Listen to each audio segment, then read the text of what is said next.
Welcome. We're going across the stars again.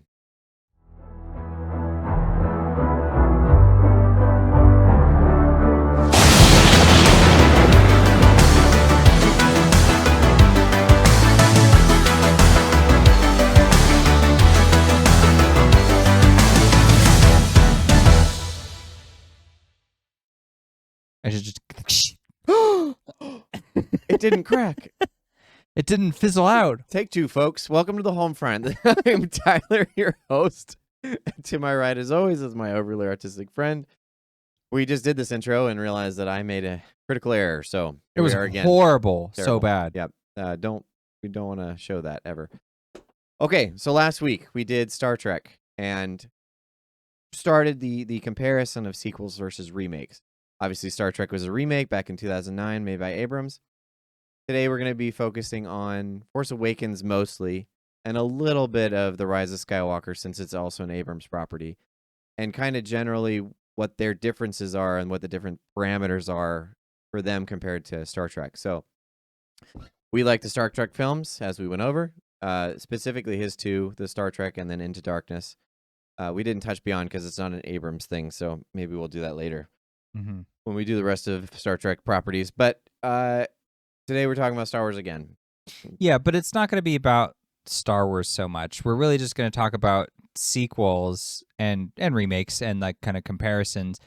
And then we're going to start broad and just work our way to the project. But we don't really want to talk about the Star Wars movies too much in terms of like the nuances. Like we're not going to get hung up on like some weird scene that doesn't work for us or whatever. It's more like looking at what were the creative decisions that led to this project being the way that it is, and also like what was the train of thought specifically coming off of those Star Trek movies that led them to that was actually a critical mistake, and kind of explaining that more thoroughly. So hopefully you enjoy it because it is a little more abstract, I think, than usual. We're not getting lost in the weeds with this one. We do have a video on the sequel trilogy already, so if you're interested in our thoughts on that, it's mostly just us like railing on it and laughing. It's they're pretty bad. It's a little bit vitriolic, which today might be as well. Okay, so let's start with your personal experience with Star Wars. Okay, yeah, I think that is relevant because I think before we really just talked about like, them as movies and not like where we're coming from. So, yeah, I mean, like any kid, I love Star Wars growing up. I thought Star Wars was cool, but I never really had too strong an attachment, I guess. The part about Star Wars that's always appealed to me very strongly is like the whole Jedis and like lightsabers and how they're kind of like these religious like monks of some kind. I thought that stuff was really interesting. And also as like space fantasy, I think they're like great space fantasy stories. And it gets really annoying when people are like, "Oh, science fiction." It's not really. It's really fantasy. It has science fiction aesthetics like blasters and spaceships, but that's all there is. So I enjoy Star Wars here and there. In terms of like other media, I've not really experienced that much of it. I've played a few of the video games, not a ton of them. Mostly Super Star Wars on NES, or I mean Super Nintendo. That's the one that I know the best. Hard game, but I did beat it. But yeah, so what about you? What's your? Because I think you have a much deeper affinity for it. I was the big Star Trek-y fan in our last conversation, but this one's now a chance for you to enlighten us. Yeah. Okay, so I did go over this in our previous Star Wars video, but my parents rented Return of the Jedi first. That's right. Which is ridiculous. I'm ashamed. Ashamed. But I saw it the first time, and like through their filter, they were highly strict. So anything to do with Palpatine or anything like even remotely violent, they fast forwarded. So I watched a very filtered version of Star Wars, and then I was like, okay, well, that was one of the greatest things I've ever seen in my life. Is there anything else? And they're like, yeah, I think there's two other movies, and I was like, well, where are they? Bring them to me. So we watched those two, and that was.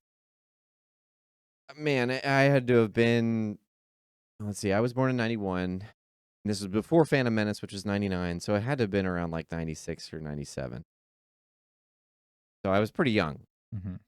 Because I remember when I was at church or something, and everybody was talking about Phantom Menace in '99, and I wasn't allowed to see it. I was very upset about it. Darth Maul was too dark, and it's too violent, and yeah, so I didn't get to see it. And then I wasn't able to see the second two movies either. So all these films were coming out in theaters while I was a kid, and I wasn't allowed to go watch them. And I was just upset. But growing up, I had these movies on repeat basically, and then I discovered a documentary called Empire of Dreams, which is on Disney Plus, I think, by the way.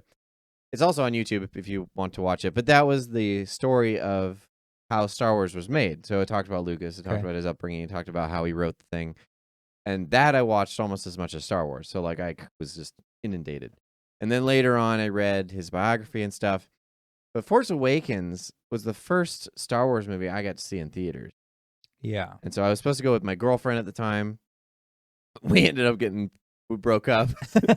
And it came out right around our birthdays. So I was like, screw it. I'm going to go see this movie. I don't care if I go alone. So I went alone 4 times. And like, yeah, you really enjoyed it when you first saw it, right? Yes. I recognized some of the issues, but I was like, whatever. This is a Star Wars movie, and I'm seeing it in theaters. I'll take it. I will take that. Yeah. So I saw it 4 times. Yeah. It wasn't, and then obviously Rogue One came out, and then everything went to hell.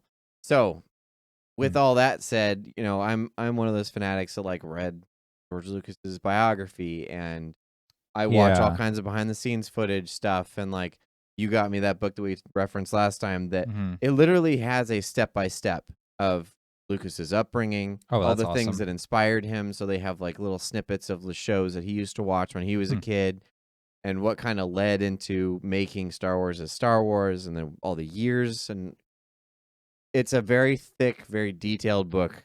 It's kind of overwhelming. So yeah, I'm one of those fanatics that just like, I love that stuff. I love what he went through, and it was really interesting to me. And then obviously you have the actual story. So one of the things about Star Wars is that it's a classical story put into it's essentially a new paint job. There's a creative way of putting, and that's why it's space fantasy rather than sci-fi. It's a hero's journey with all the classical motifs that go with it in that. So that's why it appealed to me, because I'm a fantasy fan through and through. Like anything fantasy. I read Chronicles of Narnia growing up. And I read those things like 3 times in a row, all those books. I think there's whatever it is. Anyway, so I like that stuff appeals to me. So, intrinsically, I wasn't like pulling apart all the motifs that made Star Wars, but it appealed to me. Whereas, Star Trek was fun, but it wasn't as appealing, if that makes sense. So why? Yeah, I got you. Do you think we need to cover our sentiments on like the prequels and the original trilogy briefly, or should we just move on? You think? I think we'll save those for the videos we want to do on them. Okay, gotcha. So, just all move right, into because I'm more of like an academic with Star Wars, so I appreciate Star Wars. I like things about it, but it's mostly like the study of it is interesting. That's fair. So it's nice. It's nice hearing you though. Just kind of just be like. Oh. Like, and I like how much background knowledge you have, because I definitely don't like. I like it. I for whatever reason I just wasn't quite as interested to research the people behind it. But I don't do that with very many stories. I have to really like the story. I have to be really taken with the creator or whatever. There is a danger. They say don't meet your heroes or whatever. Humanizing the man behind the project comes with its dangers, right? I mean, that's one of the things that I want to talk about at some point, like just as a specific video, is separating art from artists. Yeah. Is that the more you learn about people, not to like generalize this too much, the less you like them. You have like when Rachel Zegler's out there just talking, people are like, I really don't like what this chick has to say, or the how entitled she is. And so it makes you less interested, even though she might be a good actress and a good singer. You're not going to go watch her stuff because you're just so off-putting. As a person, it becomes a problem then. Right. Yeah. And Lucas... She should learn from Harper Lee. Who's Harper Lee? She wrote To Kill a Mockingbird. Okay. And what's funny about her is that it's like, when that book came out, it was just like, this is the greatest book ever written. And it was just like this literary masterpiece. Everybody was teaching it in schools and everything. And she would not give a single interview. Good for her. And she just like did not care about the spotlight or anything. She was just like, yeah, it's just a book I wrote. Well, art's interpretive, so she's letting it do its work. She's like, interpret what you want. My opinion doesn't matter at this point. Yeah. So that's important. So when I don't remember what I think it was the fact that I had that. I went and bought my own set. I still have it. $50 at the time. I forgot how old I was, but I saved up for that thing. I got the DVDs of Star Wars. It's all beat up now, but it came with that documentary, and so I slipped it in one day, and I was just like blown away. I see. So that alone, because that was an adventure in itself of like all the adversity I went through, and so I think it's just entertaining for that value. And anyway, so getting out of that, he did the original trilogy, the prequels, finally, years later, and then Disney ended up buying it and whatever it was. And for some reason, he was possessed enough to think this was a good idea, and so he just accepted the paycheck, moved on, and then other people came in. By the way. Yeah, I know. I think the he theories. did that on purpose. He's like, you know what? You guys all hate me for the prequels. I'm gonna give it to Disney. Enjoy what you get. We have. Maybe that makes him kind of spiteful. Yeah, a little bit, but yeah, I think that he is. So he could be. You would probably know. You know him better than me. Okay, so Disney gets the contract. They decide, probably from Star Trek, I don't know specifically, but probably from Star Trek, they're like, that's our guy. That's the one we want making the Abrams first film. is our guy, and we're going to do sequels. They decide we're going to continue. Sequels. It'll be episodes 7, 8, and 9. And they do this without like a overarching structure between them, which is a big problem. They do it without really consulting the lore very much. In fact, they dismissed a lot of the lore. Yeah. Which is really weird because when it came to the Star Trek movies, there was no need to dismiss any of the lore. You just said it's an alternate timeline, done. Yep. And so they can both coexist, and it's fine. Yeah.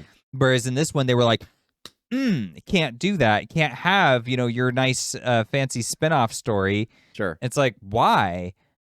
What does it matter? But apparently they did try. I mean, they have Rogue One, so I mean, again, having their cake and eating it too. Yeah. Yeah. So that's the interesting thing, is that now you've put all these constraints on Abrams, as your director, saying, okay, it is a sequel. Yeah. You have to follow this storyline. You cannot do anything else. Yeah. Which has its strengths and its weaknesses. Now, I want to address a point because I looked this up before the show. They had 3 different directors to do these 3 films. Now, what I understand is that they're trying to follow this. Well, they say the standard that George Lucas set for the original trilogy, because those are also 3 different directors. So George Lucas does New Hope in 1977. Irving Kershner does Empire Strikes Back, and then I forget the third guy's name. I always forget that one. But Return of the Jedi was a third actor, or a third director. Here's the thing. Lucas did not do that because he wanted different takes. He did that because he didn't have the time to direct and write and do everything else that he was doing. He was negotiating with studios. He's dealing with his wife and with editing. They're both editing the films. And then he's probably overbearing, super controlling on every aspect of this film. It's his vision. He fronted a lot of money for Empire Strikes Back. So with all that he's doing, he's like, I have literally no time to direct Empire. So he asked one of his old professors, Irving Kershner, to direct it for him. He did not go into it with the idea that it was going to be 3 different directors. He was originally going to do it. The thing about it is, he had a full script. All of it was written. So he just gave that over. Irving Kershner definitely put his own spin on things, but it was based on the source material that existed. Well, and also, too, directing at that time was a little bit, that was like its transition point, the 70s and the 80s, where directing went from being, you were just like that was a specific role on set of micromanagement, basically. Yeah. Versus like nowadays, where directors are seen as like these visionary people. Because like, your responsibilities as a director, it used to be all you're doing is like directing the actors on screen and the cameraman, and you're getting the two to cooperate with one another. So you're saying like, okay, you tell the actor, when you say this line, maybe you just, slam the paper on the table and then lean over, because otherwise you're going to be kind of out of frame. And if we do it that way, then I can get this other thing in the shot, and that will look really good for like symbolic meaning or whatever. So they come up with ideas like that. That's like what the director does. And then they do approval stuff. So someone will be like, hey, what do you think of this costume? And he'll be like, yeah, that fits well. Or actually, could you change a little something? This character is pretty conniving, and I want to make sure they get that, that essence comes across. Sure.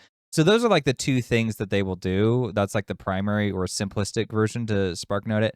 So at the time, it wouldn't have been like this crazy, like, Lucas wasn't like, oh, my baby, I have to give it up to somebody else. He was probably like, can you handle this specific role on the project for me? Because I'm managing like the big picture stuff to make sure that, and there are examples in film like Gone with the Wind, the producer for that, like, because that movie had like 4 different directors and the producer didn't like them. So he kept firing them because he wanted something different. He had his hand in everything. He was like an overbearing, controlling monster, but it's also one of the greatest films ever made. So, can you agree with his methods or not? Yeah. Anyways, so let's talk about some of the limitations, I think, when you're doing a sequel. You ready to jump into that? Yeah. Okay. So you got the first point, so take it away. Okay, so you're bound to the prior properties intrinsically. So you have now, or let's just say 6 movies. You have the original trilogy and you have the we're going trilogy. back to the think tank of what they were doing when they were figuring this out for the sequel trilogy. Because you had a bunch of books, a bunch of video games and stuff, and apparently Disney just dropped all of them. They're like, we're just going to follow after number 6, so this is number 7 now. However, you do have 6 other films. So there's a lot of things, there's rules established, there's families, there's, bloodlines. There's rules that are established through these 6 movies that now you have to pay attention to when you're making a 7th film. So you are bound by those boundaries. You cannot overstep them without a very good reason or explanation. So because of that, one could say that it might be easier to do it that way because now all you have to do is study the prior material and then just continue onwards. But as we'll get into, it seems like they treated it like a sequel and a remake. Yeah, and therefore that broke too many boundaries. Yeah, because so this is like where it's funny because when you look at like Star Trek, they're like, well, we're going to do a remake and you're doing alternate timelines so you can do whatever you want. So that gave them the freedom to like cherry pick whatever they liked about Star Trek and just infuse it with that. Like we said, you did have to make sure you had the main cast was the same and they were, treated in a certain way or whatever. But for the most part, you kind of had a lot of options. But with this, you're right. It's like everything is self-contained within those previous 6 movies. You have to just stick to what those movies allowed. Yeah. Now, you can breach out a little bit, just like what the prequels did. The prequels introduce a lot of things, some of which people don't like. But nevertheless, it's like at least it was still a new a new contribution to the overarching storyline. And it still has roots. Like you get to see Obi-Wan and his character growth. You get to see Anakin, the origins of it. That was what it was supposed to be. It was supposed to be an origins for Darth Vader, so for the key villain in the original trilogy. So, like, for what it's worth, like, there are a lot, much of that work of those movies is trying to accomplish that goal. If it succeeds for you or not is, up to you. But at least that's what its goal was, and it was in line with the originals. This one is like, well, let's take New Hope, because that was that good starting place. Let's kind of do a riff on that. And it's like, okay, hold on, slow down. You can't do that. Because, like, that is not going to really add to the conversation in a meaningful way. So it's like a record skipping at that point, just kind of. And so it's kind of jarring to jump into, which it was. But it's also not a true sequel. Like, so one of the things about the prequel is that it is aesthetically it's different, and overall the themes are there. So one of the main themes of Star Wars and this is by Lucas himself, is that it's a family soap opera. It's about the Skywalkers and lightly about the Palpatines, but it's about the Skywalkers. I mean, that's why you have Anakin, you have Luke as protagonist. So if you're going to do a sequel trilogy, if you want number 7, you're bound by that rule, unfortunately, because that is what people are going in for. And so if you deviate from that, it's no longer number 7 because you've already broken the main rule. The thing is it's not just that you are bound to talk about it, but you also have to deepen it, and this is where it gets difficult. Right. Because now you have to enrich the prior narratives by adding more depth to the characters or ideas that we've already seen before. And this is why I fundamentally think it was just a bad call to bring in the original cast. Because if you look at the prequels, they don't have any of the original cast, apart from Palpatine. He's the only one. They do have the characters. They do have some characters like Yes. Obi-Wan or whatever, Yeah. but it's like, an Anakin, but they're much younger. They're in a different context. Right. It's almost a different character. Yeah. Yeah, it's almost a different character. So I think you could do something with that. Like, Luke's much older now. He's like a Jedi Master. You could use him. That makes sense. But the way they wanted to use them is they wanted them to be like, The nostalgia bait. they wanted all they them to were. be like secondary leads. Yeah. So like Han Solo comes back with Chewbacca and he spends all this time in Force Awakens just mucking about. And you're thinking to yourself, like, so he's still like the scoundrel, like pirate guy who hasn't like learned a thing in 40 years. Yeah, they just hit a reset button for all these guys. Yeah, It's yeah. So it's back just, before they changed.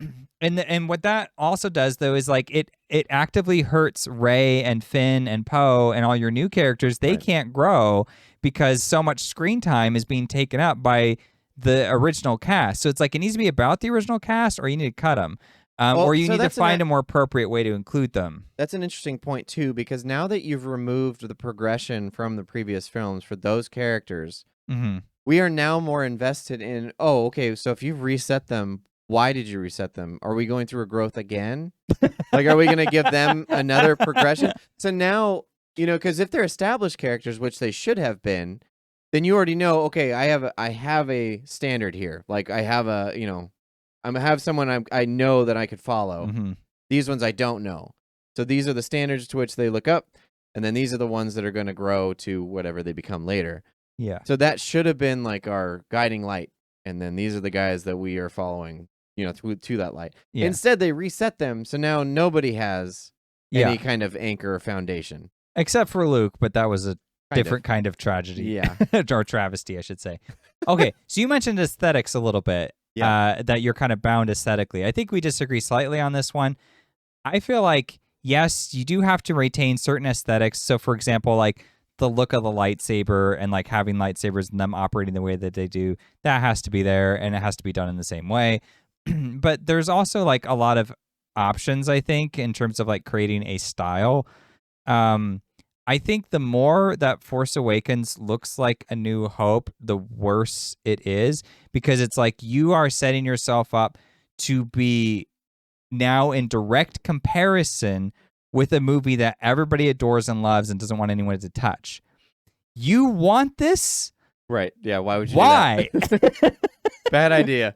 Bad call. And the thing is as much as people hate the prequels, one thing that has survived from those movies, I should say, is a lot of the aesthetic choices, like, for example, like the droids or like the look of Naboo.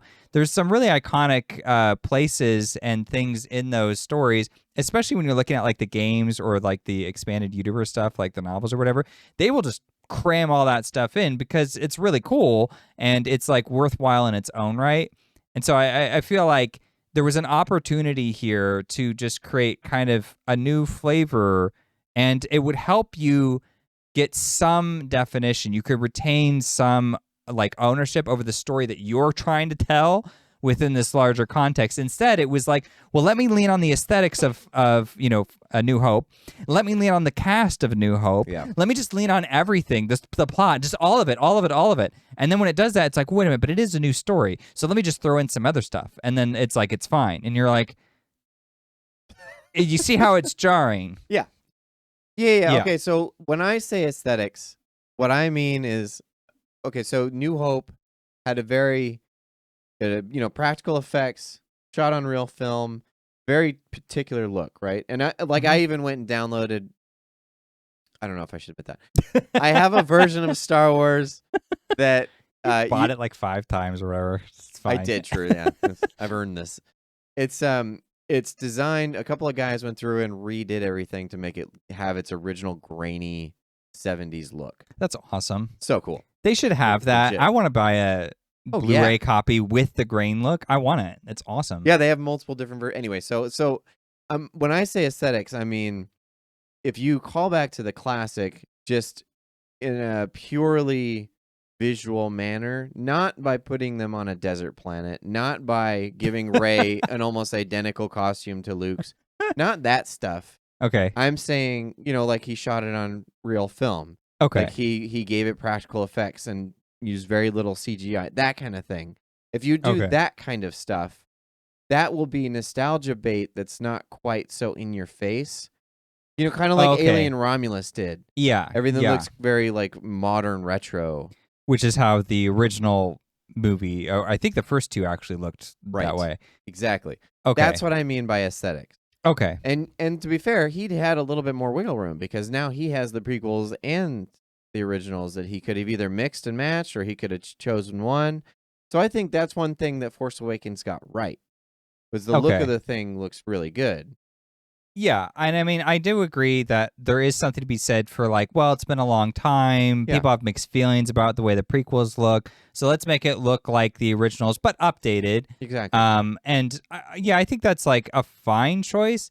I just think like a little bit of personal touch might have been nice, even if it is going to be, because I talked about like how I don't like the yellowy green filter in the original Star Wars, the 2009 movie that Abrams did. I just think it looks kind of ugly. Star Trek. Yeah. So like, I'm not saying apply some ugly green yellow filter. I'm just saying that like you could have done something to that equivalent that would have given it like an energy unto itself. Yeah. That plays into the unique themes and ideas you're talking about in your story. Yeah. But if you don't have unique ideas and themes, I guess it wouldn't make sense to do that. Right. Okay. So yeah. So with it, yes, I agree there actually. So I think we disagree less than we thought. Okay. Yeah. But that's what I meant aesthetically.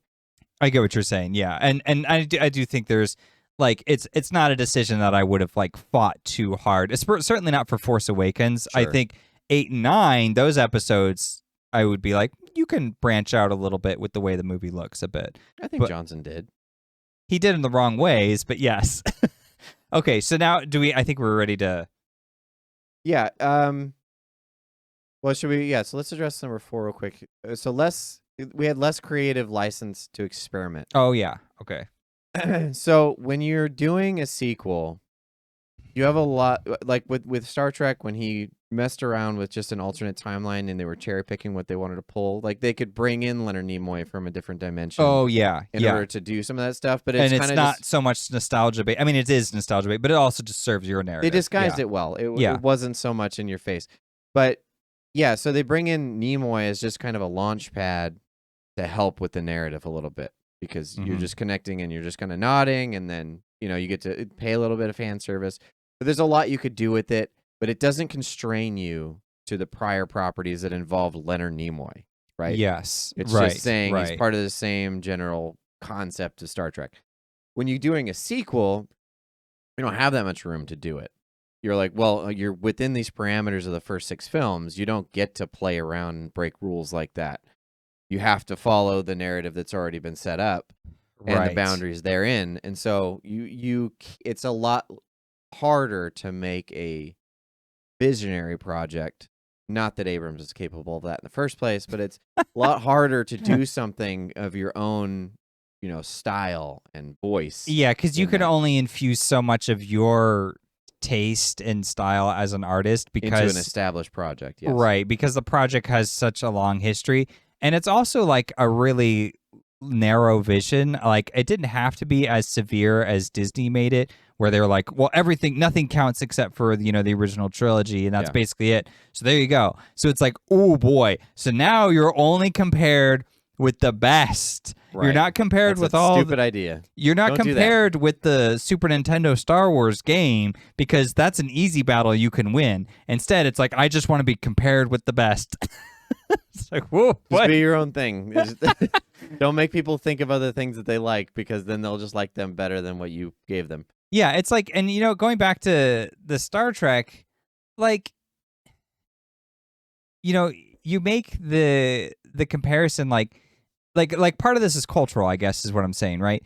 In Star Trek, it's acceptable to have like the weird offshoot episode that doesn't work for you or doesn't work for really anybody, like the one with the freaking they pick up like space hippies in one episode. Don't remember that. They totally pick up straight up space hippies, and they're like taking off their pants and like playing music in the.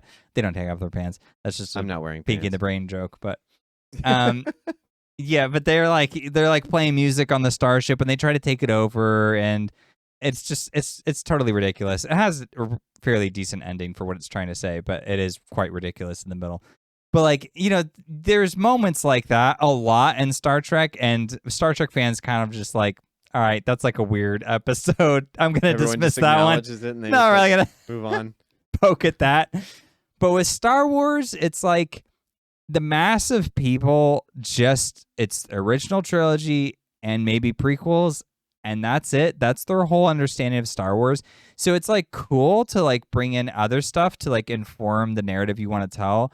But I think it's also worthwhile that your next entry, if it's not a remake, it's going to be a sequel. And if it's a sequel, now it has the burden of just everyone's limited scope, which is just the colossal Lucas projects and nothing else. It's not like it has like, oh, well, there was like, Next Generation, and then there was Deep Space Nine, and then there was like some bad movies.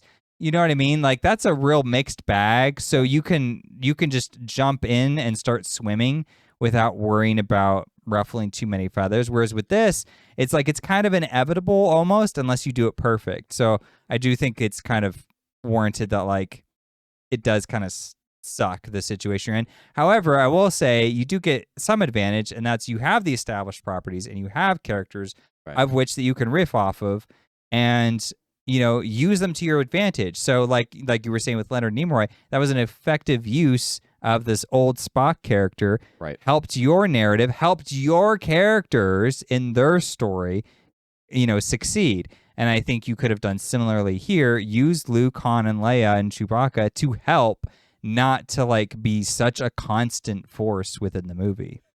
Yeah, and that, they recognize that as a problem. That's why Luke is just at the end, because he kept stealing the spotlight. Mm-hmm. But I feel like there's ways around that if you know what you're doing as a writer, which whomever was working on the Star Trek films obviously did. He's like, okay, Leonard Nimoy is going to steal the spotlight if he's in here. So we're going to have to bring him in later. We have to establish these characters as likable, charismatic people that aren't just going to get drowned out as soon as someone that everybody wants to see shows up. Yeah. Force Awakens didn't do that at all. Okay. So we just did... That was the first point on advantages. Yep. Okay, so then you have the genres and themes, which we went over a little bit. They did some of this right. At least in theory. Yeah, I mean, well, I can kind of launch this here a bit, because the Sure. genres and themes, you have an advantage in that you don't have to burden yourself with... You don't have to do what Rian Johnson did, where he's just like, well, I'm just going to subvert everybody's expectations. They expect this, so I'll just do the opposite of that. You don't have to be like a weird artsy person. You can just go back to like, what is Star Wars about? Space opera, family and lineages, like fantasy hero's journey stuff. It's not very complicated. No. You can just go back to those basic principles and tell a story that adheres to those, and let the rest kind of work itself out. Because at the end of the day, then people will clue into what you did with that, and they will eventually come around if they don't like it initially. And if they don't like it initially, it won't be because of that, because that's what Star Wars is. So it doesn't make sense why they wouldn't appreciate it if it's falling in line with it. Like maybe it wasn't as effectively done or whatever. There might be nuance in there. Yeah. But it, same with like the prequels. Like there are things about the prequels actually follow this rule pretty well. The thing with the prequels is that they have a lot of other creative decisions that kind of rock the boat for people in terms of like not having any likable characters. But you see, that's like a different thing, right? Than like you always need likable characters. Like that's just bad writing. That's not anything with like a choice that you made. That's just you suck. Okay, sorry. You're good. Okay, so actually on writing, that was one of the interesting things that I found in researching this one, is that they had Lawrence Kasdan, he's been around since... Didn't he write Empire? Yeah, well, I mean, there was a couple of writers, but yes, he was one of the primary writers for Empire Strikes Back. That's why I found it so interesting when I discovered that. I was like, Lawrence Kasdan was involved in this, and this is what they came up with? It's just, it was weak for what he's capable of. He seems to be usually the voice of, like, he was the one that went up to Lucas, and when he brought up the Empire Strikes Back narrative, he's like, okay, this is very dark. This is where you got to go with it. And he was the one pushing for Han Solo to die because he's like, at some point you've got to establish that this Empire's a real threat, and you for one of the things you can do is to get rid of a character to do that. And so he's someone that understands the writing process. But I think if I'm speculating, I think it just seemed like he got really caught up in the fact that they're bringing Star Wars back, and that they're doing all this, these old methods of filmmaking, and Disney's involved, and he's just like, whatever. We got all these parameters, so this is the best we can do with what we have. And so he wasn't as free to do as much creatively as maybe he would have liked. That's my theory. It seems like Disney really has its hands in the pot so tightly that you probably don't have a lot of wiggle room, and so this is the best you can do with what you've got at some point. I mean, it's not good, but what you got. Possibly. I mean, it could be he either lost his touch, or maybe it was the other writers involved, or maybe he had like kind of a greater vision. Because remember, of course, and this is a big mistake that we'll talk about later, is the whole Rian Johnson debacle of bringing in some wild card character to go in, do your second entry completely independently. Like, he wrote it, he directed it. Like, when people blame Rian Johnson for Last Jedi, because he's the only one to blame. It's his fault. Everything wrong with that movie is on him because he's the sole writer, he's the sole director. Like, he's in charge. Everybody is like watching him to see what he does. So, so I looked this up, and this is one of the things that I was referencing in the beginning, is that they wanted 3 different directors to mimic what George Lucas had done with the original trilogy. It's like poetry, so that they rhyme. And so there's 3 writers on the first film. It's JJ Abrams, Lawrence Kasdan, and Michael Arndt.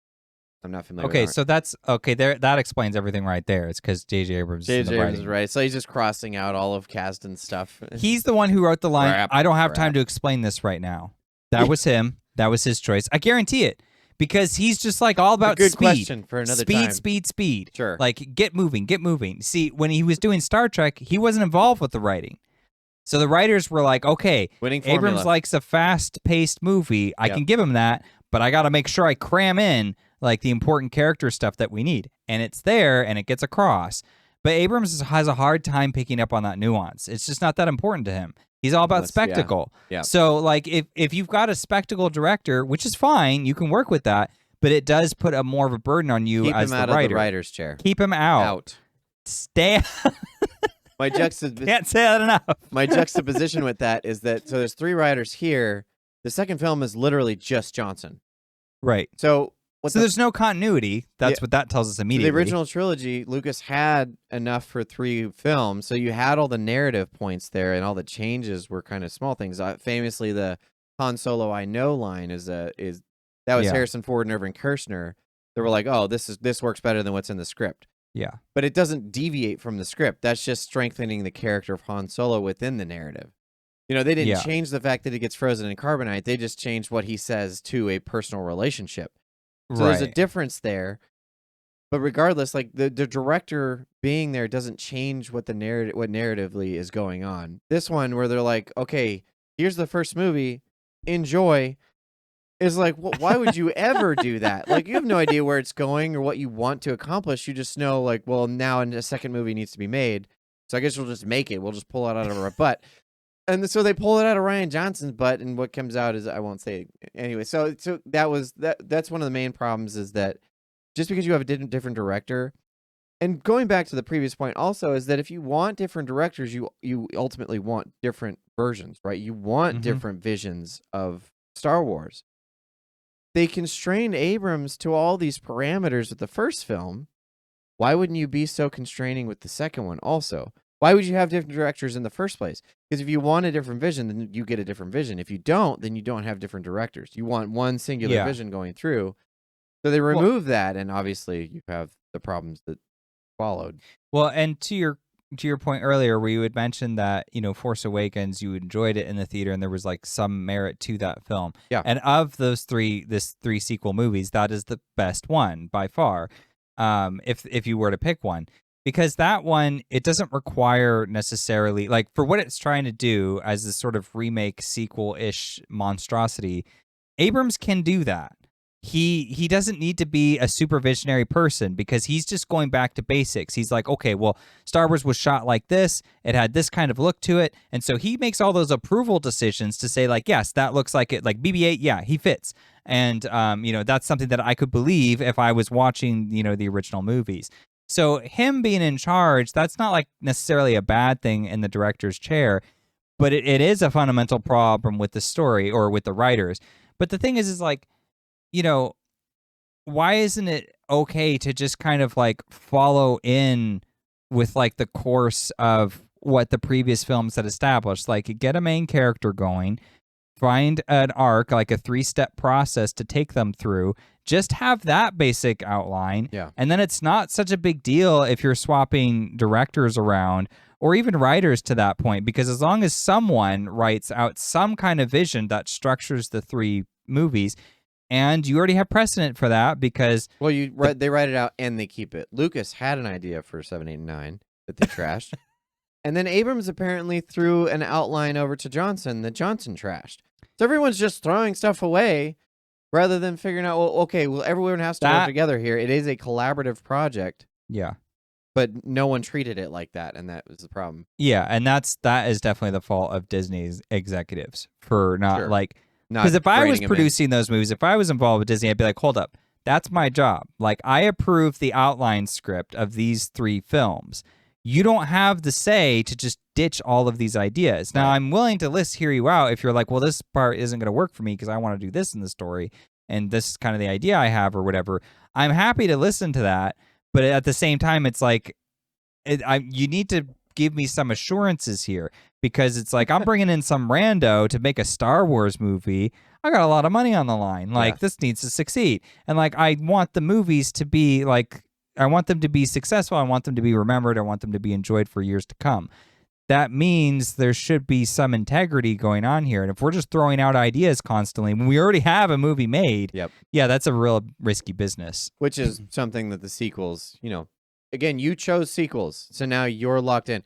If you want to do this method, what I would say, and this might be risky, and it's not necessarily to the formula of Star Wars, but I would have just been like, hey, Abrams, you're going to make a standalone Star Wars film. Hey, Abrams, or Johnson, you're going to make a standalone Star Wars film. They're not going to connect at all. You just get to make Star Wars film. Like they did with the Rogue One movie? Yeah, with Garth Edwards. Yeah. Just a standalone thing. They couldn't even do that right, though, but I don't want to get lost in the weeds on we that. We have a video on Rogue One, so there's that. Okay, so let's move on a bit. So do you have anything else to say there? No. Okay. Good there. So I think this is your point, though. You said that each trilogy represents a specific generation. So I'll ask the question then, why was this one so soundly rejected? Why do you think? Well, initially it wasn't. Initially, I think it did represent what this generation was looking for in a Star Wars film, right? Because Star Wars, at that time when this was done, is you had the originals, which had still a big fan base with people that were around when it was made, and then those who watched it later, especially with the prism of the prequels, because you have a big prequel fan crowd that grew up with those films because they grew up with those films. I kind of landed right in the middle. Because I watched those, but I was real young. I watched the originals before the prequels, and then I saw the prequels later. I still love the prequels for sure. There's a lot that I like about them. Yeah. But I had a lot of problems. And famously, you have people like Mr. Plinkin out there that are, breaking down the differences and what the weaknesses and strengths are. And then you have this film, this generation seems to be someone who recognizes, and this is what the problem with Abrams is, by the way, is they recognize aspects of what makes good storytelling and what transcends just the aspects of a story, right? When you're looking at a hero's journey, that's something that speaks to the human condition.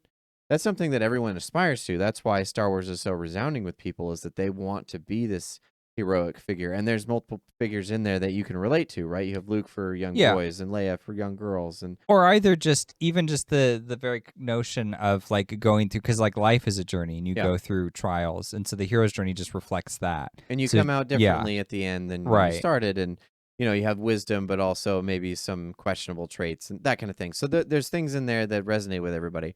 Prequels were something that were trying to do something outside of those boundaries, right? For the first one, he's trying to resonate with everybody with this human experience thing and, putting it in his own wrapping, which is Star Wars. Prequels is something where he's like, I'm going to tell it in my own way that's a little bit more artistic and kind of deviated from the traditional storytelling methods. This one, like I said, with the Abrams problem is that he recognizes those aspects that are in there, but he doesn't know why. He doesn't know he doesn't know how to like put it together in a cohesive manner. He can't break apart all those things and create a narrative that speaks to the human condition. He can just see the things that are there and replicate them as best he can. Yeah. That's why you have stuff like Force Awakens that exists as it does. That's why it doesn't have all like the important aspects of it, but it has things that look familiar. Does that make sense? Yeah. So BB-8 looks like R2-D2. right. Ray looks like Luke. Well, yeah, Ray is this scavenger that lives in the desert and ends up having to face a character in a dark outfit. Right. But, it's kind of removed from all of its, like, it has no soul. It's just, like, the aesthetics are there. He has all the pieces, like, the beats are there, but kind of in a weird order and not without any meaning. So, but the generation was looking for something that they recognized. So they recognized all this stuff from the original trilogy, and they recognized the juxtaposition from that one to the prequels. So it's initially enjoyed, but it doesn't last very long. It doesn't have longevity. Yeah, it's like eating something that you're going to regret. But it will last because of the feeling you had. Like, it's going to create its own version of nostalgia with Force Awakens. Yeah. However, because it didn't create a strong enough narrative or any foundation upon which the second film could succeed, especially with Johnson coming in and intentionally throwing a hammer at everything, it ages even more poorly. That all makes sense? Yeah, it does. Well, yeah, and I think that gap second movie, giving it to Rian Johnson, was arguably the worst decision that, for at least in terms of the scope of the trilogy, because I do still feel like, apart from like one or two things that I will mention in this video, The Force Awakens can still be salvaged. Believe it or not, the whole like how did Maz Kanata get like Luke's lightsaber or whatever? It's like, this is a huge question, and they just never address it. But even that is something that I'm like, all right, you could like feasibly recover from that situation. You just have to provide an explanation. Like, Abrams didn't make it impossible, right? But Johnson made it impossible. Yes, he did. So, you give it to him. And like, when you look at the Star Trek movies, again, Abrams did the 2009 one, and he did the Into Darkness, which was immediately after. So he does the second one in that. So it's like there's a nice through line. Again, he's not in the writer's chair. And he's not in the writer's chair. Yeah, but it was I think did that have different writers? I think it did have different writers in some capacity. I'll look it up while you keep talking. Yeah. But even so, like, stylistically, they just connect really well with each other. Okay.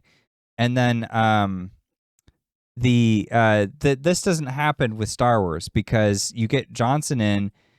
I mean, even like when you watch like Johnson's other movies, like he did like Brick and Looper, and some of them, are okay, but they don't feel like Star Wars movies at all. Now that's fine, but I do think it's a big risk that you're taking to have this like insertion come up. Because then Abrams has to try to salvage the situation in the third movie. And they were going to go with Colin Trevorrow, which I still think they should have done, because at least like he would have been able to, as someone who hadn't had a say in Star Wars yet, he might have been more inclined to just make it his own. Whereas I think Abrams looked at it and was like, well, I set up something that was kind of my story, and then you ruined it. And so he felt like he needed to recover the situation. Same people. It was the same people in Darkness? Okay, yeah. So that did help it. Yeah. So if you have someone that knows the narrative where it started and how to continue it, then yeah, ultimately, if you hand that over to Abrams as a director, that is the winning formula right there. But they must have had some Paramount guy came over and was like, "Here's a lock to the door. Don't let Abrams in here. Don't do it. And in fact, don't even give him the script. Just say, hey, I need you to direct this scene, and don't tell him how it connects to the next scene. Just don't let him talk about it." At that point in time, Abrams was not a big name yet. His Star Trek movie is what put him on the map, because he had done mostly TV shows like Lost and Alias and stuff like that. And he's actually a good like premise person. He's a good ideas man. Did you know that also Johnson did a bunch of TV shows? I didn't know this until the other night, but I was watching Breaking Bad. His name popped up. I was like, no way. Like, is that the Rian Johnson? Did he write an episode? He directed them. I don't know if he wrote them. But Okay. he has 3 of them from Breaking Bad. I didn't look up the rest of his filmography for TV shows, but also TV shows. It almost made me not want to watch the show anymore. But go ahead, sorry. Yeah, So he did TV shows, yeah. Well, I don't. I almost don't even TV show like directing, like not to like discredit TV show it's a smaller directors. project altogether. It's a smaller project. You are even more constrained than you are with a film, like tremendously so. Like, you know, if this was a TV show, this scenario would have never happened because Disney would have been like, boom, boom, on top of them. Like, you can't do that. You can't do that. You can't do that. Like, TV shows are like that. They get on you when you start deviating too much. Well, especially ones that aren't as episodic. Like something like Star Trek, you can fail 1 or 2, no big deal. Something like Lost, you could derail. That was back when TV shows were made that way, though. Right. And arguably Lost did derail in 3rd season. Lost did derail, but I think that's because even the studios had no clue what the hell was going on with that project. What do we do with this? We're like, I don't know what this is. It's weird. It has weird ideas. I guess we're going with that. So that's the exception, not the rule. But if you have one failure, you can derail the whole show. Right. Whereas, you know, film, if you fail, especially with a Disney budget, they're like, well, I guess we'll make another one and just pick up the pieces. Mm-hmm. And they've got the budget to do so because it's Disney. But regardless, yeah, go continue. Sorry. So anyways, I was just saying, like, with Abrams, he, you know, coming from like TV and coming up with ideas, like the premise for Lost isn't bad. The premise is actually great for Lost, and the first 2 seasons are great. I really like the 2nd season in particular. I think it's awesome. So it's like there's a lot of merit there, but it's just he doesn't quite. It's like he has a hard time like finishing. He has a hard time seeing his story all the way to the end, to the point at which it comes full circle. He can't like stay invested long enough. Instead, he's more like, isn't this an interesting thought? And it's like, yeah, it is. And then he pieces out. He's even said this, like he's like his mystery box idea. He's like, I just put things in, I just keep some mystery around. It's like, I don't even know what's in there. Right. And it's I made like the mystery box. I don't even know what's in it. That's fine to start a story. It's not fine to finish a story. Well, it's not satisfying. Especially when you hand it to someone else. I mean, and that was the problem. Right, because then you give it to Rian Johnson, who's like, well, I'm going to put this in there. Yeah. Like, don't do that. So, and that was an interesting, you know, that film, The Last Jedi, because the sequel trilogy, which is already, it's struggling with maintaining its boundaries that it's supposed to be constrained to. But then you have the sequel of the sequel trilogy that just disregards all the rules. So now you already have a wobbly foundation, and then someone, like I said earlier, just comes in and just whacks everything down with a hammer. Yeah. And it's like, okay, well, now there is no coming back. You cannot fix this anymore. Yeah. You already started on the wrong foot. Yeah. And then you have someone actively trying to break it. So because I am going to talk about, we are going to do like a HolmFront fixes in a moment, but I will just say, like, because this is not part of the HolmFront fixes, if I had been given, though, the 3rd Star Wars movie after Rian Johnson's project, I'd have just... I would have just literally ignored certain things that he did in that movie.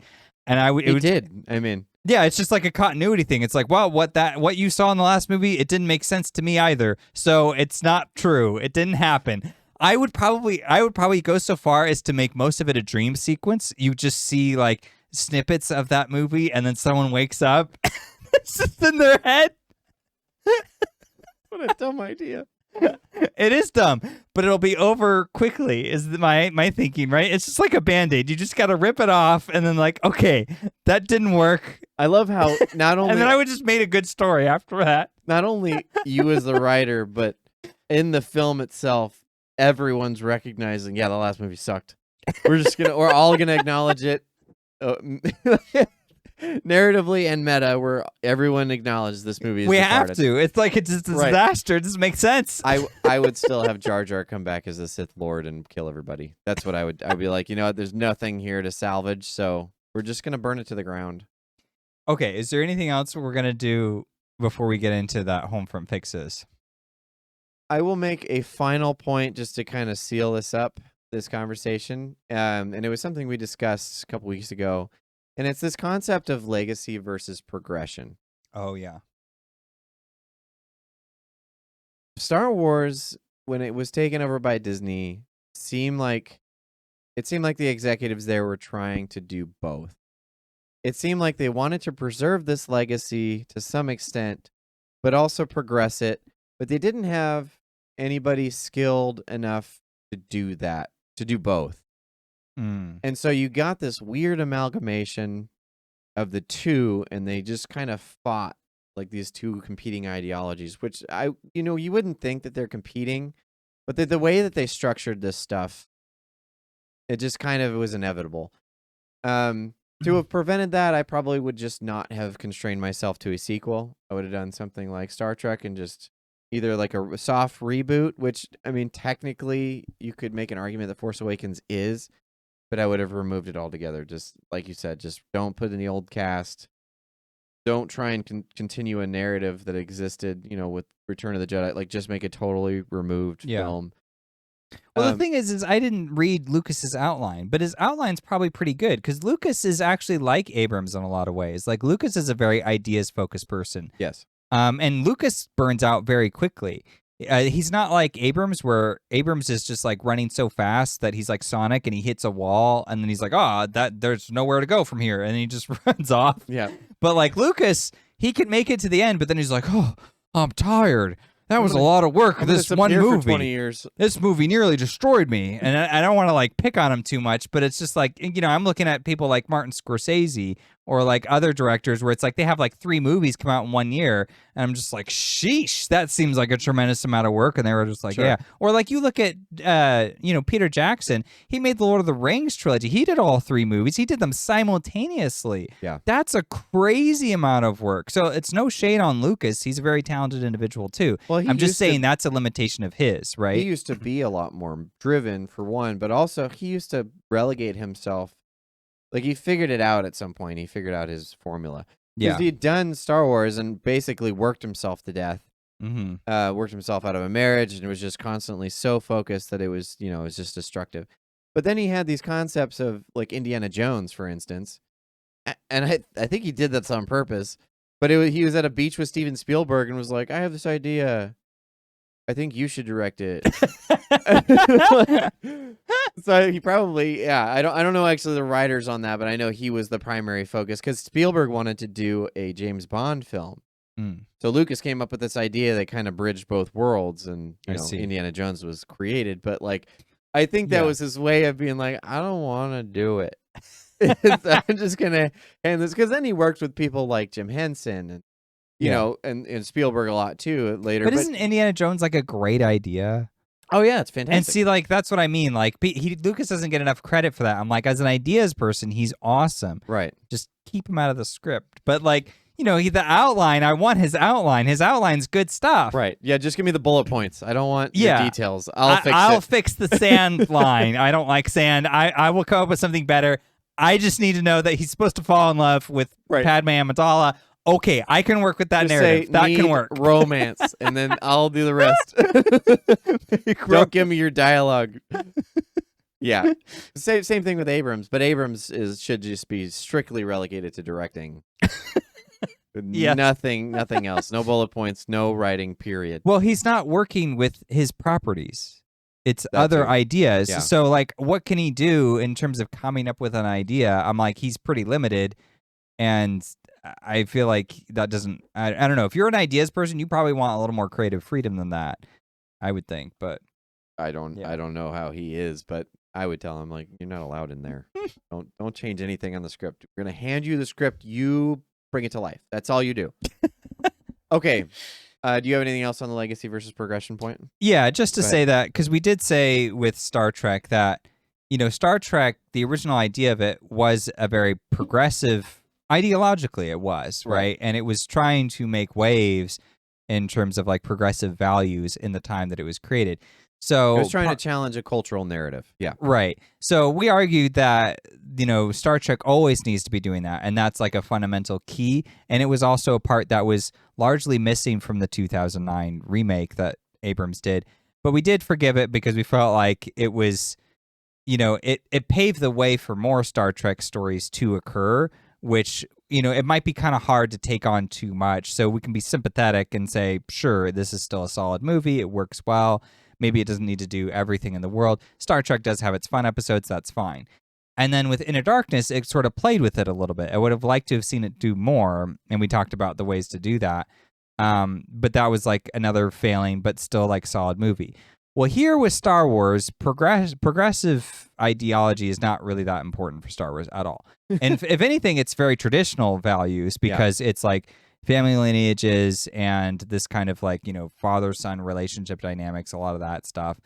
So, and like coming into yourself and, maturation, loss of innocence. These are like some of the ideas it plays with, which are very universal. They apply to everyone. Right. And if you want to tell, like, if you're going to tell a Star Wars story, I would think it needs to be those types of themes. So it is like a legacy thing by its very definition. But I guess maybe there's also this twist to it because, like you said earlier in this conversation, Star Wars is a classic story, but it was done in a really unique and innovative way. Like at the time, nobody had seen a science fiction movie that was anything like it. So, given that context, the actual filmmaking was really, interesting and unique and progressive, you could argue. So I wonder if maybe that was potentially one way to look at these new Star Wars movies. As an executive, I could have been theoretically said, all right, like I want a classic story, but I want you to use new filmmaking techniques. You can retain some ideas of like what the originals look like, but I do want it to be pushing the boundaries of what film is capable of in some way. Which is what the prequels were, by the way. Right. Yeah, because the prequels actually adhere to that very well. Yep. Because everybody complains about how they're just nothing but CGI fests, and they are. But also, that was revolutionary at the time. I mean, you didn't have stuff like that. I mean, Smeagol came out later.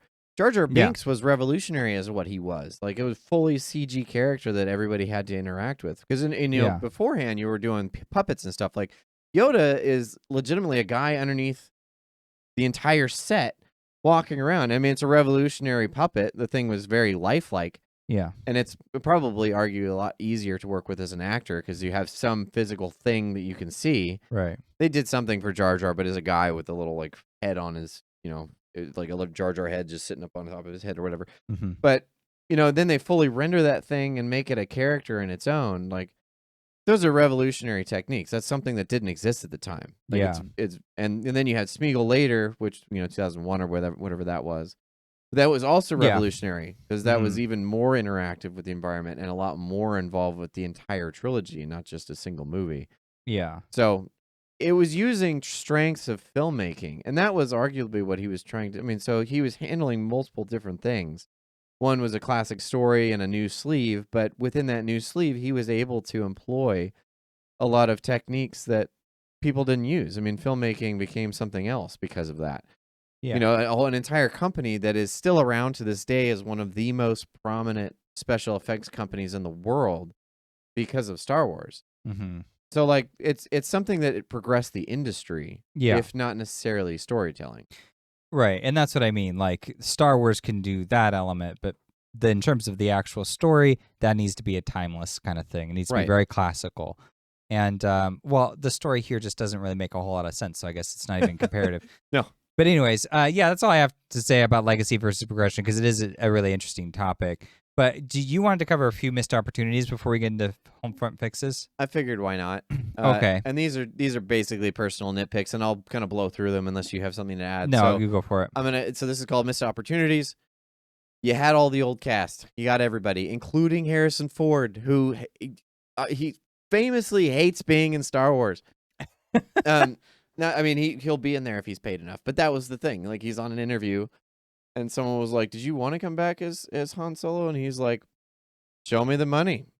Like, that was his answer. And it's like, yeah, he wants to get paid. He doesn't care about these characters. He just cares about getting money. But you had everybody, including Peter Mayhew in the Chewbacca outfit. You had Anthony Daniels. I don't think that they had Kenny Baker because I think he had passed away. He's the guy that played in the R2 suit. But everybody else they got. And it was crazy to me, insane, that they didn't all get a moment together. That's nuts. Like, there should have been a moment. If you were going to bring the cast back, they should all be able to reunite make it good somewhere. And why didn't the executives think that was Yeah. that was okay not to This slip whole by. thing That's is weird. nostalgia bait. Like, that is the quintessential nostalgia scene you should have had. But don't you want our money? right. Like, that's so weird. But you can tell that because of stuff like when Han dies and Leia walks right past Chewbacca to go hug Rey, who she's never met before. Like, that's how aware that these people are. So, how much do they really miss? Well, Abrams even commented on that specific scene where he was like, "Yeah, it didn't make any sense. That didn't." And I mean, he does reflect enough, which I appreciate. But it would just be nice reflections before. Yeah, while you're filming, that would be helpful to like pause for a moment. Is what I'm recording right now making sense? Wasn't right. Okay. Number 2, Adam Driver. Critically underutilized. Critically. Arguably the best part of all 3 films. As inconsistent as he was, man, he put his heart and soul into that character to try and make him work. Yeah, he's a really competent actor. Yeah. And just horrible usage of him. The concept of Snoke.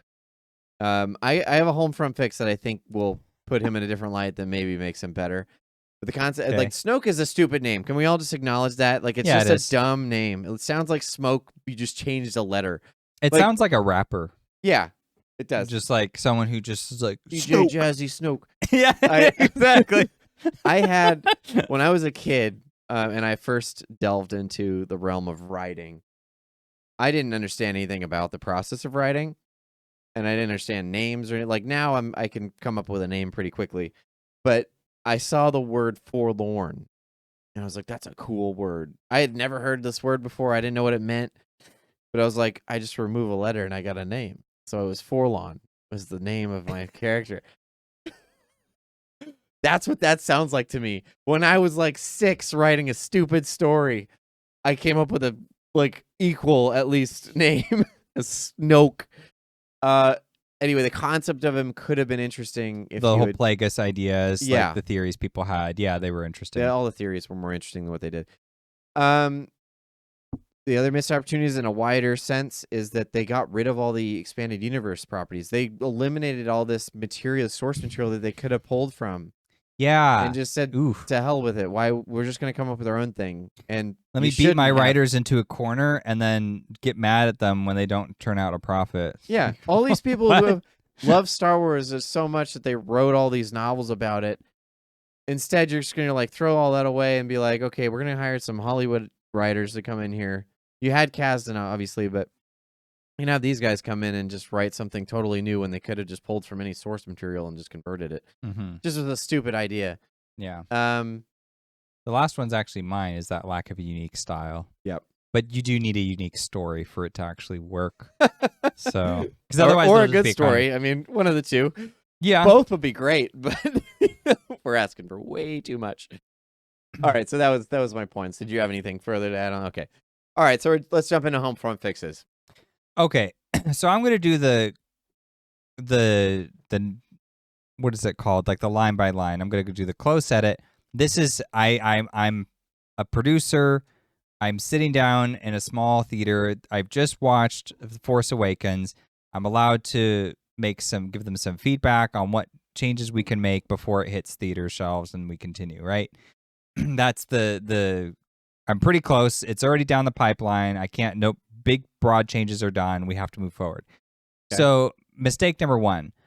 Rey. So you're saying within the parameters of the film as it existed. Yeah. Okay. Because these are the problems like that I think that make it very difficult for the sequels to salvage, to like recover from. Okay. And so that's why they're causing a downward trajectory. So we need to do something different there, and we should be okay. And at least feasibly okay for like most audiences. Okay. Not for me, but just like most audiences. Right. Okay.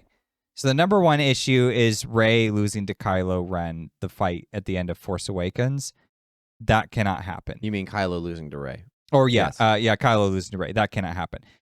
He has to beat her. Sorry, that's just how it has to be. The idea of like, oh, well, we want to like do representation. It's like, it's a DEI move that they're doing. Like, she wins because she's a woman, And that's the reason. That's why it happens. That's why Finn gets a hold of the lightsaber too. He's like, everybody gets a lightsaber or whatever. And I'm like, that's fine. I don't care about that part. What I care about is like the fact that now there's zero tension between Rey and Kylo going forward for two movies. Any other movie that they make is going to be like, well, she kicked his butt in the first one without even trying. Why listen to anything he has to say? And I hate You the already beat him. too. They're like, well, he got shot by Chewbacca, so it's like the guy stopped a laser blast in midair. He froze Rey earlier in the movie so that she could not move or resist. And now you're going to say, well, now he's going to get beat by someone who's never held a lightsaber, but like, get out of here. Especially when they're talking about how like the pain is supposed to like make him stronger or whatever, or like focus more. It's like, well, shouldn't he be even tougher to deal with then? You think, like what? Yeah, he's like tapping into the dark side. He's like pounding his wound. And so I was like, okay, so which way do you want it? Is he stronger because of this or because of the pain, or is he weaker? Maybe he was just frustrated because it hurt. He was like, this sucks. Okay, anyways. But that brings me nicely to point number 2, which is respect the lore. I'm sorry, but you are a sequel. You're not a remake. I mean, a remake, you have to respect the lore too, but you are allowed a little bit more credence because it's a new interpretation. Interpretation can get wonky. But like in a sequel, I'm like core things got to be maintained. So if you show me in the beginning of this movie that this guy can hold a blaster bolt in midair and not even have to like, he doesn't need to do any of that. He just can like casually walk around and have a conversation while that's going on. He is a very strong Force user. Like, holy crap. No one in the previous films could ever do anything like this. And I'll tell you what, if you're thinking to yourself, well, like these moments don't matter that much. They matter because when you get to Last Jedi, and then Yoda shows up as a Force ghost and strikes lightning in real life, it's like, wait a minute. Now Force ghosts can do that? And that idea would not have been legal if it hadn't been, you weren't pushing up against that boundary in Force Awakens. So, like, respect the lore. There's a boundary there. You can't do certain things because at some point what happens is, all right, well, if you could just come back as a ghost and do stuff, then I guess you could do anything. All right, well, if you can get blasted out of a spaceship and just float back in, then I guess nobody can really die. I guess, like, anything can happen in Star Wars. Like, why doesn't Palpatine just grab a planet and just, like, smash it into somebody else? He can't do that because that's why he built the Death Star. Like, it's the whole point, the premise of the Death Star. The main weapon of the enemy is he can't just destroy a planet with his bare fist. So, like, you can't just make stuff up and be like, everything goes. No, not everything goes. I feel like I'm scolding you. You're on a diatribe. I was just going to let you continue. I was actually going to equate that to Infinity War when Thanos pulls the moon down to throw it at Iron Man. But here's the thing, is that they are already showing that the moon is affecting the planet, like the gravity's all kinds of weird. And they showed that he has all these stones now. So he has things that transcend a normal being's ability. Yeah. And so they give him a reason to be able to do these things. And he's still not like fully godlike. But he also has an ideology that holds him back. He's not trying to kill everybody right off the bat. Yeah. So those things all provide a parameter under which you can understand why that thing is happening. When you get into stuff like Kylo stopping the laser bolt, you might be able to forgive that if later they give you some kind of reason, right? Sure. He's got some crazy midi-chlorian count. Sure, whatever. When you get into, especially with the Yoda thing using the Force as a ghost, you are now, and this is weird that maybe they did think about this, but you are now inevitably going to force people that understand Star Wars to start thinking about things that they shouldn't. Right. It's not about the symbolic action that he took of burning down the old Force books or whatever. Right. Burn the past and move on. Yeah, whatever. You are now going to think, well, why didn't Obi-Wan jump in and help Luke against Vader? Right. Because he's not constrained. Now he's just a jerk. Yeah. He's just going to sit there and watch his best friend's son die by his father.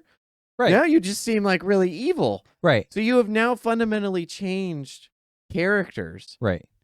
And their motivations, and without giving a valid reason. Because if Yoda is allowed to burn those books like that by whatever rules he has to follow as a Force ghost, then it's like, well, what prevents Obi-Wan from helping? Is it a rule, or is it just because he doesn't want to? He's like, well, you should grow on your own. It's like, let this kid die. What's wrong with you? It's your fault he's alive in the first place. You should have killed him. Yeah. So, like, these things all just start to convalesce into this. Well, this doesn't make sense now. Right. So now you automatically reject it. Now it's no longer part of that because it doesn't follow the rules. Right. You understand the rules. So you're like, well, these don't fit together. Yeah. And so now I have to reject it. That comparison with Thanos is actually very interesting because you said that he was restrained with the amount of power that he would exercise because of who he is as a character. Right. And they know that Thanos, and, with the exception of like one other character who gets the stones, but like Thanos is the only one who really gets all the stones, and we know what his boundaries are, his moral compass. So it's not going to deviate outside of that. That is a very Marvel way to solve its problems, by the way, is it likes to use, this is why the Marvel characters are so beloved, because it likes to let the character set up the parameter of how far something is willing to go. Because crazy stuff happens in Marvel stories, and the rules just seem like they fly out the window. But the characters rein it back, and the characters will say, like, well, that's not a place I'm willing to go to, so it won't happen. And then you're like, okay, well, that seems believable because that character wouldn't do that. So at least there is like an internal logic of some kind that you can follow. Sure. So that's some praise for Marvel stuff. And you know those characters so well that you would understand whether or not they would do a thing. Right. So yeah, you're right. They kind of create their own internal boundaries. Yeah. So it's not so much that like, Kylo is like holding the blaster thing. It's like, or holding the blaster bolt like in the air, in midair or whatever. That alone in and of itself is not like causing lots of problems, but it's like it spells like it's like breaking what's allowed to happen in this universe, and then everybody else starts jumping on the bandwagon and doing all kinds of weird stuff. And a lot of those ideas are just like totally in contrast with what should make sense. And so then you're just like lending to that point of this is a sequel. So now you are evaluating everything happening based on all the other things that you know within the same universe. One of the things that, just as a kind of counterpoint, is that Chewie loves Kylo, and therefore he, it was aiming to wound, and so it didn't, because in the other film, actually in the same one, in Force Awakens, he's shooting people and they're like flying. Yeah, they get hit and they get launched back. And he shoots Kylo and doesn't do that. So it's just, he's just angry, but he doesn't want to kill him because it's still his best friend's son or whatever. So he took the time to do a lower setting. Whatever it is. But so that's my point, though, is that in universe, like, you have to provide some kind of explanation. Right. Otherwise, it doesn't make sense. You're making leaps in logic. Yeah, it's either Chewie like reduced the power of his blaster, right, or Kylo was using force powers in the off chance that he got into some conflict with his dad there, who wasn't suspecting anything. Of that, so you just have to like you read don't it all see any in. of this. And I talked about it before, how Abrams is very good about visually showing you things that are happening internally, like when we go into Spock's mind and he does a mind link with Kirk in the original, or in the 2009 Star Trek. So, like, if he's not going to show us this stuff visually, and he's a very visual person, why am I going to make up some excuse for you? That makes no sense. I wouldn't do that. I'm just going to go off of what you give me. You're a by-the-book, straightforward director. Yeah, do you have to decide, like, when I jump in to fill in the blanks, or do I just rely on you like you keep telling me to do? Because, I mean, yeah, again, at that point, now you're just reading things in to make it logical when it's not. And that's the problem, is that when you're looking at Infinity War, as many problems as Marvel tends to give you, there was enough internal logic there to help you understand what was going on and why. Yeah. You didn't have to make all these leaps in order to get to that point. There may have been disagreements with some of the narrative choices and stuff, like people have problems with the way Thanos comes back later, but the point is, like, at least it left room for that to be possible. Yeah. In this one, there has been nothing to set up that is possible to be shot by that thing and not die. But then not only that, but also for Rey to go up against him, wounded or not, and win. Without any training whatsoever. Because the thing is like, especially now, because it has the burden of the prequels, because in the original trilogy, Luke is always fighting against Vader with his lightsaber, and he loses those battles. But the thing is Luke doesn't need training to go up against Vader, because Vader never wants to kill Luke. Right. That's not the intention. He's trying to turn him to the dark side. So he's just toying with him and buying time, and he's trying to whittle him down psychologically. Well, Luke's also gone through some kind of training. You don't really know how much, but You've got he does some get some kind of training. concept, yeah. Yeah, but I'm just saying, like, when you go back then to the prequels make it seem like, well, if you're not trained at birth, you're not going to know anything. And this is, I'm like, whoa. So Vader's been trained at birth. Like, he could destroy Luke in an instant then. Yeah. There's no way he'd have to toy with him unless he wants to. And again, then it goes back to characterization, which is interesting. So, like, you know, you launch us into the new one, and it's like, so what? Does Rey just have some weird midichlorian count? Am I supposed to use that to justify, like, even Actually, then, Anakin needed skill training.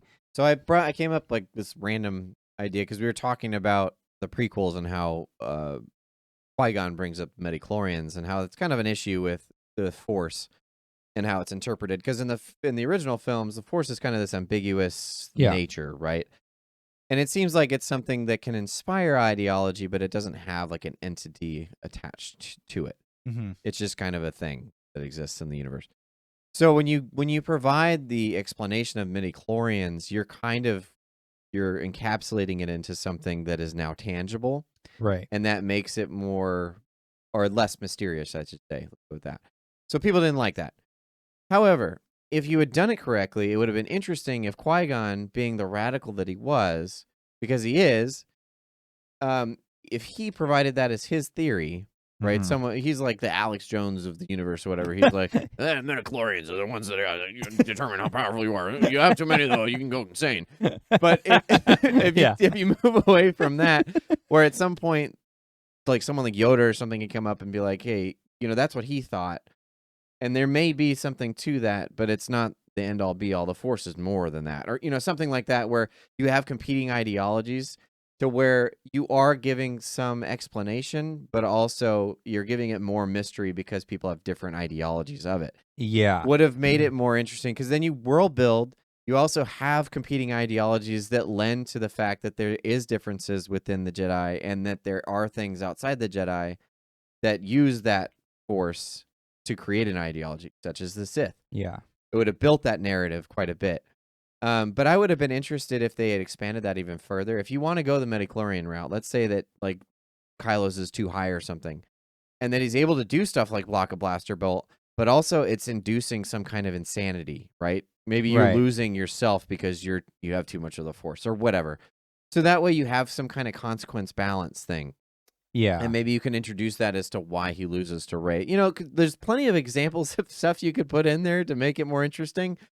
But they didn't use any of them. They're just like, no, she's a girl, so she's got to beat him. It's like, all right, well, how does that work for the narrative? Because at least when you get to, like, Marvel, for an example, again, at least you gave Black Widow a reason to be formidable. Right, exactly. She doesn't just appear and start beating people. Like, she's a assassin special agent with potentially some enhancements and stuff. Like, yeah, well, she has like, the serum or whatever. You know? Yeah, yeah, exactly. And the thing is, like, the whole... I'm just laughing because you're like, you know, it's giving credence to the conspiracy theories about midichlorians. Oh, yeah, the Alex Jones thing. The midichlorians and making people gay. Yeah, and like the whole DEI thing, you know, whatever your opinions are on that, it's like the thing that bummed me out when I first saw Force Awakens is when that happened, I was like, oh, great. Because it was like, so here was a chance for like young girls to have a cool Star Wars story to look up to. And now they don't get to have that because these movies aren't really going to be remembered that fondly because it's been such a train wreck of a narrative.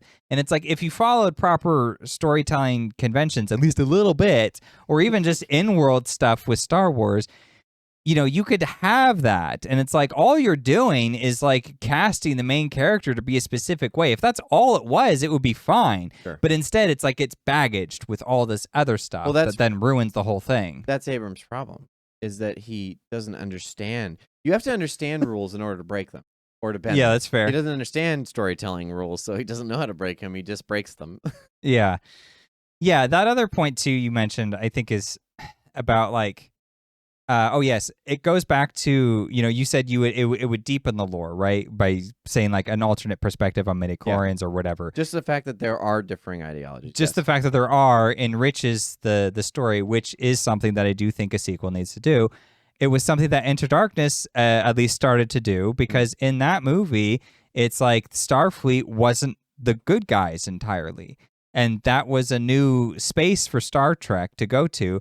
And I get people's problems with that because it's supposed to be like utopic perspective, but I also feel like it was something that was pulling on ideas that are more resonant with us in the current time of when it came out, but also today. Sure. And so I feel like, regardless of how you feel about it, it does deepen the world of Star Trek because it means that, like, okay, even though something could be a utopia, that can be revoked if someone, decides to deviate from that process. And that is true in Star Trek lore, is that, like, people are always deviating from it. And then there's always, like, the good guys trying to get them back on track again. So with mainly Kirk, but yeah. Yeah, Kirk, basically. And so here it's the same kind of thing where you have to, you can deepen the lore. That's fine. You can add other dimensions to it, but you can't just outright disregard it. And in fact, doing so is just going to leave us with lots of questions, and those questions eventually start to surmount. So this is why I only picked like 2 things from it, because there's so many other things I could point out. And I remember when this movie came out, I went online and I found a ton of videos of people criticizing it, but they were like small channels that nobody knew. That's how it started. And they had these long like rants, and they were just like, oh, I didn't like this or like that. Or, that doesn't work with Star Wars or whatever. And I was like, ooh, boy, this stuff is going to boil up at some point, isn't it? And I didn't think it would happen so fast, but thankfully Ryan Johnson was like, let's have that conversation now. Start, shall we? So he came in with a sledgehammer, and then everybody was upset. But, it did cast a shadow on The Force Awakens, and that movie has slowly been burdened with more and more as time has gone on, because it was like these were things that then, allowed other problems to exist in the narrative that you're constructing. And it's like, it was all just so unnecessary is the unfortunate thing. Right. It was like you had Lucas's draft, and then you threw that out. And then Abrams had a draft, and then we had to throw that out. And it's like, we had to give it to somebody else. And I'm like, dude, someone has to sit down and say enough is enough. You're in charge, especially if you're paying the bill, you want this to succeed. Well, then have a little oversight. Like, it's not a bad oversight to say we need to follow a structure, guys. Yeah. I mean, because here's the other thing, too, is there's a total lack of creativity in these movies. Like this is like, stepping back a little. Let's say I hadn't seen Force Awakens and I was that producer in the chair. Here's some things I would have said. No Snoke. He's lame. I don't like him at all. No First Order. I'm so sick of First Order and Rebel stuff. Like, this is so tiresome. Like, we need to do something different. No casino. No random casino thing in the second movie. That was bad. No more Palpatine. He's dead. He's dead as a doornail. He's not coming back. No your mom jokes. No fan service. That's what I would have done. But I'll tell you what, I would have added some good stuff. I would have been like, let's do a Jedi Academy with Luke. That makes sense to have him there. I'm down for that. You could do new cast of characters. You could do the Finn guy. I like Finn. Finn works. Arguably the most interesting idea from at least the first film. Yeah, I would approve that idea. I'd have been like, that's pretty different for Star Wars, but let's do it. It's new, it's fresh. And, it's like you can do like, for example, you had brought this up before we started recording, is the idea it's a new republic, right? So if it's new, any new government's going to go through some turmoil. So there probably would be lots of different competing ideas going on. So you could have a kind of like one faction sort of surmounting and gaining more control, and there's like a smaller group that's trying to like refute that particular policy path. And then that could be your sort of equivalent of like, I mean, you might even be constrained with old Empire types that have made their way into the Senate, and they're bringing in old ideologies. But because it's a republic, they're allowed to bring up those ideas, and now they're constrained with the like, well, we can't just imprison these people because they have Empire ideology. Yeah, but we have to fight their ideas in the Senate and see who wins. Mm-hmm. So, I mean, it might be overly political, but they already have a precedent for that from the prequels. So, I mean, right. You already have some of that stuff going on. You can feasibly do it. And that's a lot of what Andor does. It's a very political show, but it deals with a lot of how that background stuff affects what, happens on the ground, why conflict is going on in the galaxy. Because you're going to have disunity with a new republic, despite for the fact that, it's been 30 years or whatever because of how old Luke and Leia and Han are. So what about you? Do you have like HolmFront fixes stuff that you would do? That's what I would do. Yeah. So... So mine is a little bit removed. It's scale back before. It's actually train wreck. more like getting away from Because initially I was thinking, well, maybe I'd have two. One would be to fix what exists, and then another would just be to like what I would do without any of these constraints. But I was like, why don't I just kind of mix the two? So what I would do is I would swap Kylo and Rey. So if I've got to deal with the fact that the girl has to win or whatever, and she's got to be the good guy, whatever rules they had to follow, and they're obvious, so don't give me that. I would put Rey. Rey would be the daughter of Han and Leia, and she would be in the academy with Luke. So she would be some kind of pupil, his like niece or whatever. And then Kylo would be this gifted nobody. And I wouldn't put him on a desert planet, but I'd put him somewhere where he's unknown. He's relatively unknown, but he's... Well, we want the Tatooine nostalgia bait. Screw you. I'm not going to a planet with desert. I'm not doing that again. We don't have to. Got plenty from the prequels we can pull from. Okay. But Snoke, whose name would be changed, he would be a dejected student from the academy. Maybe someone who was too erratic or like a Tom Riddle type of thing. Okay. Luke would have cast him out. You're no longer allowed to be a Jedi. However, he would go and start training his own people to rebel against the Jedi and the Knights of Ren. Yeah. Okay. Yeah, we could go that way. But Kylo would be like his understudy, someone who is very powerful, and that's where I would probably play with the midichlorian insanity thing, is that maybe he's like looking for people with high midichlorian count, and his is high, but it's too high to where he's like super powerful but bordering on insanity, because that can go to conflict with his master later. Yeah. You know, the whatever. Well, but you could leave it open-ended too, like it's just, is it the midichlorians or is it just Snoke's, teachings that's giving us this whatever result? You can expand on that. That's the idea, is that there's plenty there to play with. So now you have the two competing factions, and you have two malleable characters that are being dictated by their leaders, because now you can cast Luke into this kind of questionable status, because he's the one influencing Rey, who might differ from him eventually when she's forced to think about something differently, when she's challenged in her ideology. And that's what I would play on, is that because you had Maul in the first one, who is kind of just the tool of Palpatine. He doesn't have much of a character of his own. I would use that kind of same thing, but they have their own kind of free will, where Kylo and Rey might eventually come to the conclusion that their leaders are wrong and that they can team up against them. So maybe, they kill Luke or something. You don't have to be as true. This is just to get away from the traditional storytelling, because, traditionally the hero's journey has like a mentor character that dies, sacrifices himself in order for the main character to grow. They lose a father figure, but they also are propelled into, facing the world on their own. It's this coming of age kind of thing that happens. But if you kind of revert that and say, well, instead of Luke sacrificing himself in order to save Rey, maybe Rey disagrees with him because of what she's forced to face with Kylo, and now they have to figure out the world on their own with these two people that have established ideologies based on their experience. So now you're kind of like progressing a narrative. You're progressing this ideology within Star Wars without adhering to traditional storytelling methods, or at least breaking rules that are established. Well, I'll tell you what, we can write the script together, because I can work with what you've given me here. What if the scene in which, so Rey, she doesn't agree with Luke. She admires him, but at some point she's like exposed to the real world, and she's like, it's a very different place, and I don't agree with Luke, and look at all these things that he didn't think about. And so she goes with Kylo, and they're gonna take him out, but they're not gonna kill him, as far as she's aware. She's thinking that they're just gonna remove him from it, and do this in a nice way. And then Kylo goes up to kill him, and she's like, "Wait a minute, I didn't sign up for this."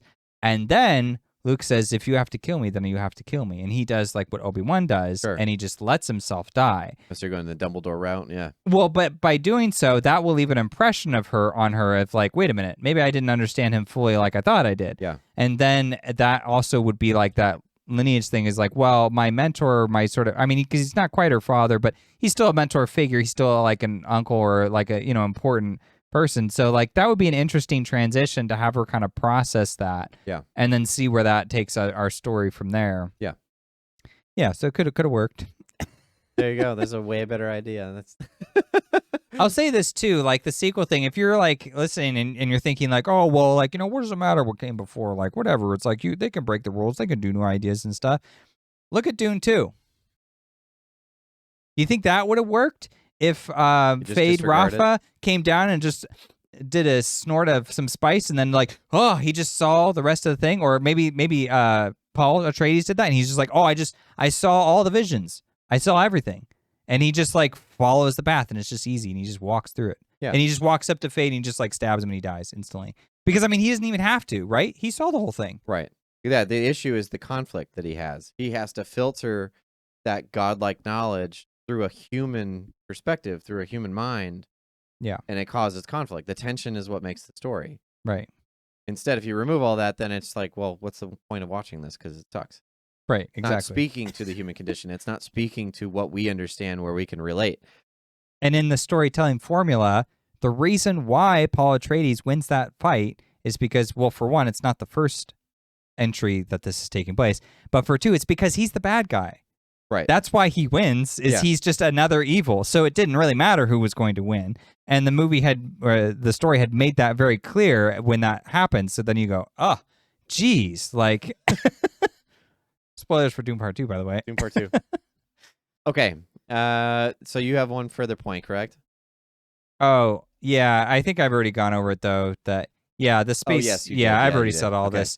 And I kind of like moving on to the next generation, this whole like, the space opera families dynamic stuff that needs to be there. The fact that they wanted to move so far away from it being a family soap opera, when that is what Star Wars has been within that original trilogy and the prequels. And then to make a sequel off of that and say we reject that concept is like, well, then don't make a sequel. If you don't want to follow the rule, don't make a sequel. Yeah. Don't constrain yourself to the rules and then say, well, I'm not beholden to them. It's like, and then you guys are the problem because they attacked the fans is the other thing they did. Right. They attacked people who watched these movies and had any kind of complaint with them. And it's like, look, we're the audience. You said it's number 7. Right. I didn't say it's number 7. You said 7. Right, exactly. You could have said something. You could have just said a Star Wars story, and then I would have gone and watched them and like, that was interesting. Okay, there's some stuff in there that's salvageable, sure. But you came in and said 7, and I said, hey, well, this doesn't work as a 7. You're like, well, you're a horrible person for thinking that. It's like... You don't have an open mind. You don't understand the art. It's like there's nothing art about this. This is a production. This is like Studio 101 stuff. Yeah. Like, this is Hollywood. What do you mean it's art? It's Get out of here. Just embodied. Like, you're Disney. You just bought out this intellectual property. Don't talk to me about art. Well, any further closing thoughts before we... No, just I hope you guys enjoyed this. This was my idea. These 2 episodes, I kind of dragged him on board. I was like, let's talk about Abrams a little bit and like his strengths. Star Wars again, so I wasn't kicking and screaming necessarily. That's fair. Yeah, we've definitely talked enough about Star Wars for sure. But at the same time, like it is interesting to kind of see how Abrams was dealt a rough hand when it came to Star Wars. I think I don't think it was quite as. It's not as much his fault. Yeah. As we may think it is, but it still is his fault. It's his fault in the sense that he's not able to fix or like solve the problem he's given. But it's like it's too tough of a problem for him. It's like it's not what he's good at. Yeah. So it's just not really fair to ask him to do like some long, arithmetic equation. It's like, well, he's a history professor. Like, why does he need to do all this mathematics stuff? Right. That's essentially the equivalency. Is they're like, do it this way, do it that way, and then it's like Rian Johnson comes in and is like, I don't care about you and what you wanted to do. I'm doing it this way. It's like, dude. So if anything, it's like, remembering that his Star Trek movies did pretty well. That was the strategy. Keep him out of the writing room. Let him do the sequel, just the immediate follow-up, and just you should be kosher with that. But then also to recognize when you're going over to Star Wars, because again, I don't have a problem with Abrams doing Force Awakens.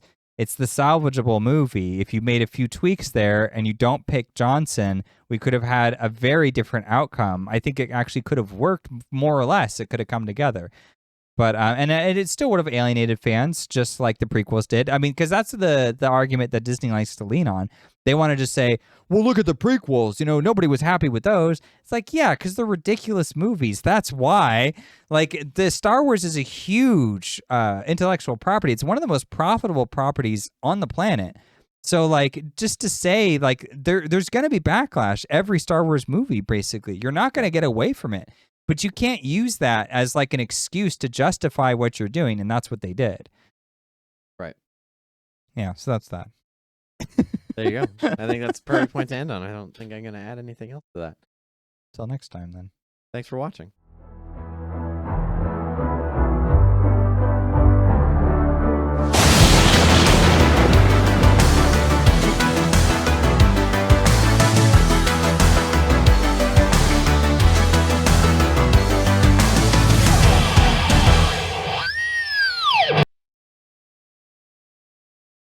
So you made it to the end of the video. If you liked it, please consider subscribing and leave us a comment. We'd love to hear what you thought.